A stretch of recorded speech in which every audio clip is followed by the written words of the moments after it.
We are measuring voltage to the base of the transistor. We are giving 15 volts to the top of our 4.7K resistor, meeting our transistor at the collector base.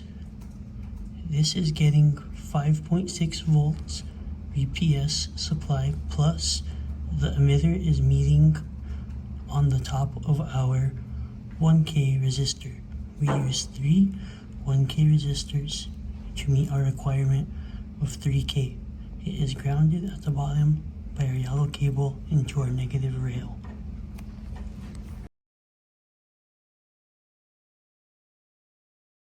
Now we're measuring that we're getting 5.6 volts to the base by switching banana A to the base of the transistor.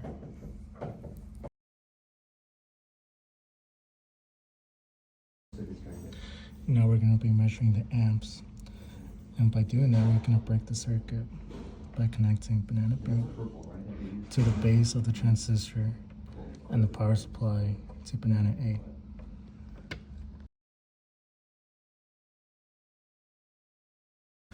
Now we're going to be breaking the resistors, and by doing that we're going to be switching the resistors, breaking them from the middle, and we're going to be connecting banana B to the top of the last resistor, and it's already grounded.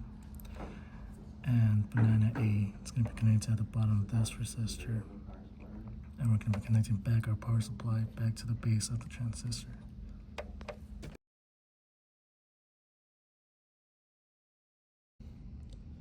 Now for this circuit, we're measuring frequency. So we transfer 15 volts to this rail, and we also ground to this rail.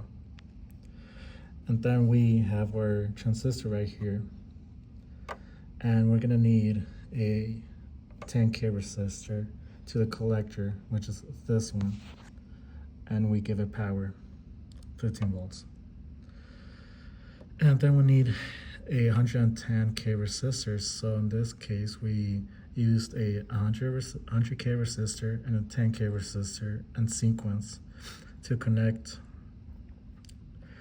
to the collector. For this circuit, we're measuring frequency. We are transferring 50 volts using this wire to this rail. We're also grounding it using this wire. And here's our resistor. So what we're going to need is a 10K resistor, which is this one, and give it power. We also need a 110K resistor, but in this case we are using a 100K and a 10K. We also need a 10K resistor, which is this one, and we also ground it. We're going to need a 0.32 capacitor, which is this one, and we're going to connect it to the function generator on the frequency function. We're using a 0.33 microfarad capacitor. We are connecting it to the function generator, trying to get frequency. We are putting the other end of the capacitor on the same row as the base of the transistor.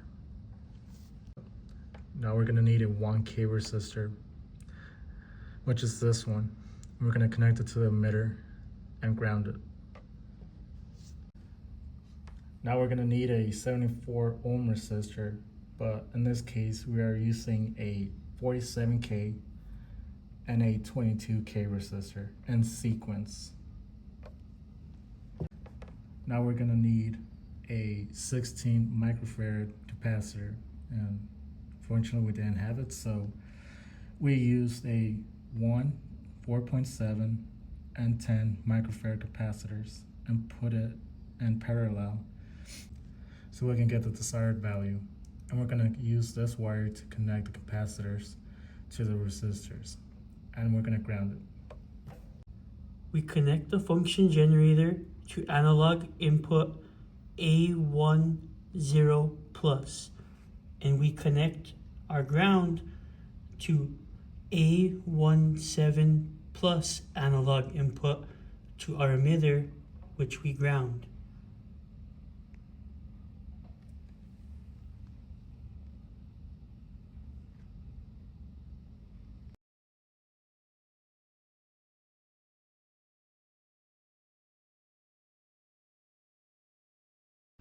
This is our transistor logic for our OR gate circuit. For this circuit, our hardware is a bit different compared to our previous example. For this experiment, we are going to need 2 of our 10K resistors. We also need a 4.7K resistor. The last bit of hardware is our 2 transistors and our 2 switches. Also, our LED. This is powered by our 5-volt and our ground going into our positive and negative rails. Next, we are going to show the function of the circuit as we flipped one switch. We're going to get power to our LED and watch it turn on.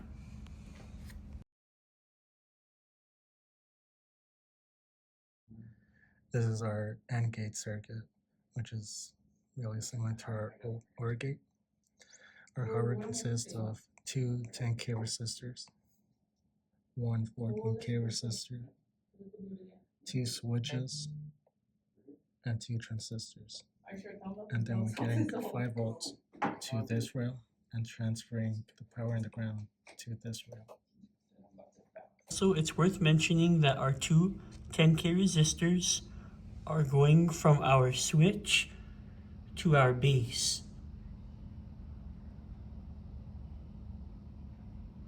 And our 4.7K resistor is going from our emitter to our ground. Wrapping up the circuit, showing the function, both switches must remain flipped on. This is for the LED to remain on. And when switched off, our LED powers off.